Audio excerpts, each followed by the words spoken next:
ವೇದಿಕೆ ಕಡೆಗೆ ಆಗಮಿಸಿಕೊಳ್ಳಬೇಕೆಂದು ತಮ್ಮಲ್ಲಿ ವಿನಂತಿಸುತ್ತೇನೆ. ನಮ್ಮ ರಾಜ್ಯದ ಹೆಮ್ಮೆಯ ಮುಖ್ಯಮಂತ್ರಿಗಳು, ಅತ್ಯಂತ ಯಶಸ್ವಿ ಮುಖ್ಯಮಂತ್ರಿಗಳಾದಂತಹ ಸನ್ಮಾನ್ಯ ಸಿದ್ದರಾಮಯ್ಯ ಸಾಹೇಬರು, ಅದೇ ರೀತಿ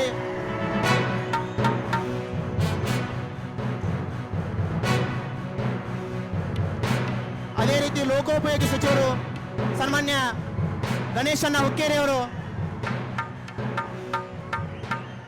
ಚಿಕ್ಕೋಡಿ ಜನಪ್ರಿಯ ಶಾಸಕರಾದಂತಹ ಸನ್ಮಾನ್ಯ ಗಣೇಶಣ್ಣ ಹುಕ್ಕೇರಿ ಅವರು, ಅದೇ ರೀತಿ ಜಿಲ್ಲಾ ಉಸ್ತುವಾರಿ ಸಚಿವರಾದಂತಹ ಸತೀಶಣ್ಣ ಜಾರಕಿಹೊಳಿ ಅವರು, ನಮ್ಮ ಚಿಕ್ಕೋಡಿ ಪಟ್ಟಣಕ್ಕೆ ಆಗಮಿಸಿರುವಂತಹ ಸನ್ಮಾನ್ಯ ಮುಖ್ಯಮಂತ್ರಿ ಅವರಿಗೆ ತಮ್ಮೆಲ್ಲರ ಪರವಾಗಿ ಸ್ವಾಗತ ಸುಸ್ವಾಗತವನ್ನು ಕೋರುತ್ತೇನೆ.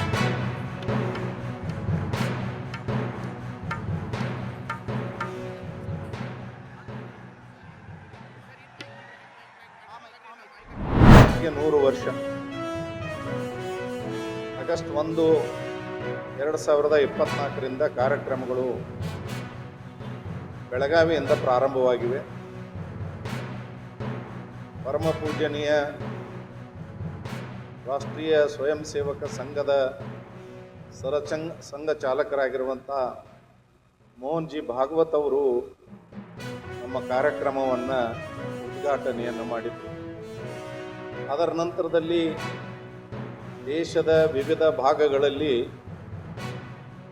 ಕಾರ್ಯಕ್ರಮಗಳನ್ನು ನಾವು ಹಮ್ಮಿಕೊಂಡಿದ್ದೀವಿ. ಇವಾಗ ಇದೇ ತಿಂಗಳು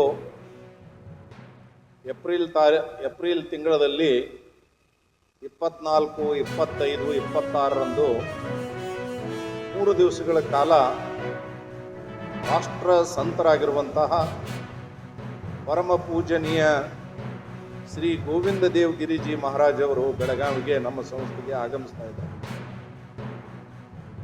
ಪರಮ ಪೂಜ್ಯ ಶ್ರೀ ಗೋವಿಂದ ದೇವ್ ಗಿರಿಜಿ ಮಹಾರಾಜ್ ಅವರ ಬಗ್ಗೆ ಹೇಳೋದಾದರೆ, ಅವರು ಶ್ರೀ ಕೃಷ್ಣ ಜನ್ಮಭೂಮಿ ಟ್ರಸ್ಟ್ ಮಥುರಾ ಇದರ ಉಪಾಧ್ಯಕ್ಷರಾಗಿದ್ದಾರೆ. ಅದಲ್ಲದೆ ಅವರು ಶ್ರೀ ರಾಮ ಜನ್ಮಭೂಮಿ ತೀರ್ಥಕ್ಷೇತ್ರ